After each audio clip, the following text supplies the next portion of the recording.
Is the US military preparing for war with China? There are a lot of things going on right now. Troops are moving, others are practicing, and others are preparing for the worst. It seems as though the US military is ready to go to war with China. If this were to happen, it would be a massive war that would not end anytime soon. However, the Pentagon is not so confident about the probability of going to war with China. They seem to hesitate, giving several reasons. So that makes us all wonder, is the US military preparing for war with China? Let's find out. It was in the early morning hours when there was a massive bombardment. This marked the beginning of the war and China's version of shock and awe. It wasn't long until we saw Chinese planes and rockets flying through the air and releasing massive bombs. The target?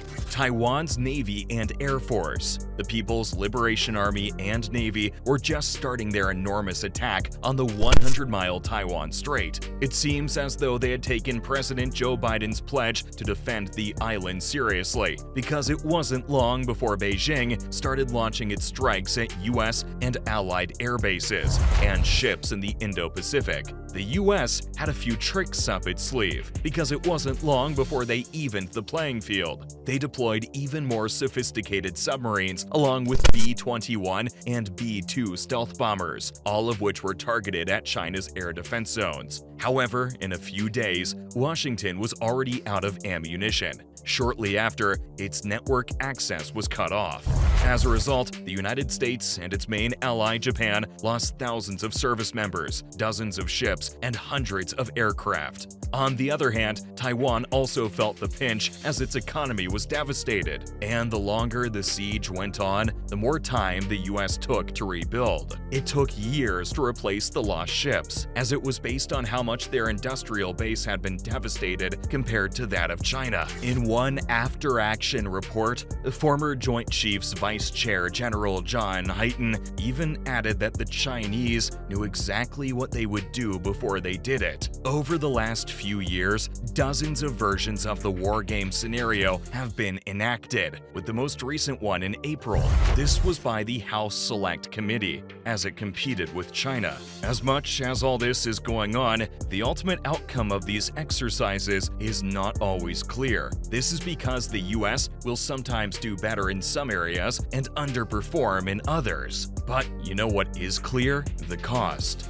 Put it this way, when the US takes part in each exercise, they use up all the long-range air-to-surface missiles in a matter of days. Moreover, most of its planes are being destroyed on the ground. In each exercise, the US is not engaged in an abstract push-button war from 30,000 feet in the air. These are somehow like the ones Americans have been expecting since the end of the Cold War. And if it were to happen, it would be very bloody. Well, that only assumes that the US-China war doesn't escalate into a nuclear one. If that were to happen, there's no telling how much damage there would be. There are people who have had a lot to say about this, Becca Wasser being one of them. Becca once played the role of the Chinese leadership in the Select Committee's war game and is the current head of the gaming lab at the Center for a New American Security. She said that a common observation across all the war games is the substantial losses incurred by every side, resulting in severe societal impact. She noted the prevalent theme within these simulations is that the United States must implement immediate Indo-Pacific measures to stop potential conflicts. She then asserted that we are significantly behind schedule, using Ukraine as an example to emphasize that this is a crucial turning point for us. There seems to be a lot of war going around, as many nations are readying their troops. However, the US-China problem came to a halt the moment Russia invaded Ukraine. The main reason for the sharp relief on the US-China war is because this prolonged war has drained US munitions stockpiles as they try to help Ukraine. On the other hand, China has instantly escalated both its military spending and aggressive rhetoric against Taiwan. In the last year, the US has allocated an estimated $50 billion in security aid to Kyiv.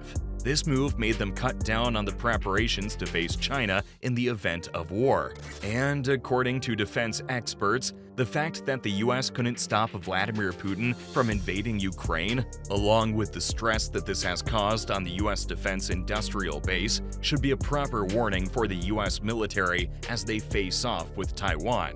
However, critics will always be there and always say something about this. They have come forward to say that the Biden administration has been responding slower than usual to what it needs to prevent the Indo-Pacific catastrophe from happening. But what do they need to focus on then?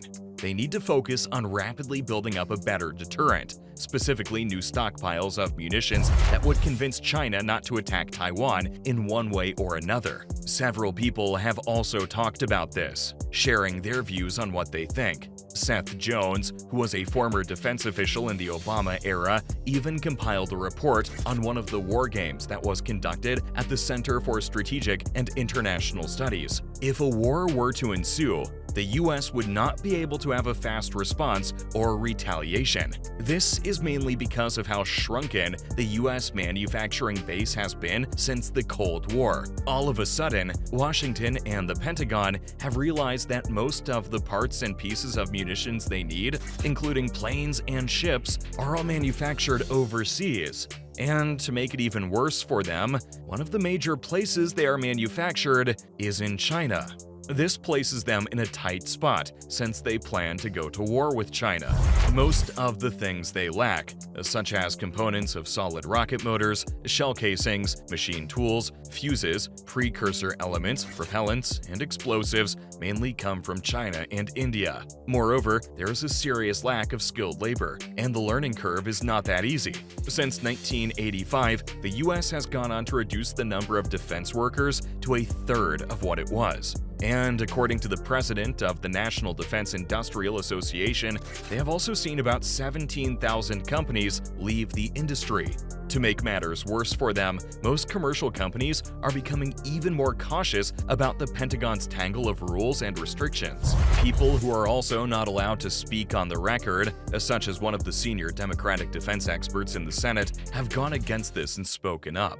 According to him, the Pentagon is in disbelief because they never thought that they would actually be critically low on spare parts. Other people, like the Navy's intelligence chief, have referred to this as China blindness, talking about how unsettling it is to see how much the US is not connecting the dots on the #1 challenge they face. In addition to all that's going on, the administration's response and the fiscal 2024 defense authorization bill have been delayed. This is mainly because of the protracted negotiations over Biden's budget and the debt that is piled up. Hearings have been planned to talk about America's defense industrial base, but all the attention has been placed on the budget and paying off the debt. Even with all that's happening and the lack of proper planning, the United States seems to be focused on the threat of war with China. The Pentagon has even labeled China its pacing challenge and is already working on new ways to deter the nation and hold the People's Liberation Army at bay. First, we have seen civilian leaders direct the US military to make plans for defending Taiwan. This seems to be the likely site of a clash of geopolitical primacy in Asia. On the other hand, President Joe Biden seems to have implied that America will not allow that island democracy to be conquered. Other officials have even stated that it would be a terrible mistake if Beijing were to use force to alter the status quo. According to opinion polls, a bare majority of Americans are in favor of defending Taiwan if China were to attack it. However, for this to happen, the US must prepare for a hot war with China. By the looks of things, it seems that Washington is preparing for the wrong kind of war. It appears that the Pentagon and many defense partners are putting all their focus on winning a short, localized conflict in the Taiwan Strait. If this were to happen, it would mean riding out an opening missile blitz, blunting a Chinese invasion, and forcing Beijing to relent. On the other hand, Chinese leaders seem to be working towards rapid, paralyzing strikes that would break the Taiwanese resistance. And if this were to happen, the United States would have no choice but to accept what has already happened. It is clear that both sides would rather have a short war in the Western Pacific, but that is not an option at the moment. They might have an even larger war than they expected or were ready for. If a war over Taiwan were to break out, rest assured that it would be long, regional, and far easier to start then to end. It would only be a matter of months before it expands and escalates, as both countries seek out paths to victory in a war that they cannot afford to lose. This would end up presenting severe war termination dilemmas, which would in turn involve far higher risks of going nuclear. And the thing is, nobody is expecting this, yet it is clear that it might be headed there. If Washington does not prepare to wage and end this war, it might face a catastrophe unlike any other. It seems that war is imminent. The US appears to be preparing for it in all ways possible, but they're facing one critical problem. There is a shortage of the munitions required to win the war, and if they're not prepared accordingly, they will suffer a terrible loss. So now, do you think the war will happen? And how bad do you think it can turn out? Comment down below. Thanks for watching. Remember to leave a like and subscribe. Don't forget to turn on the notifications.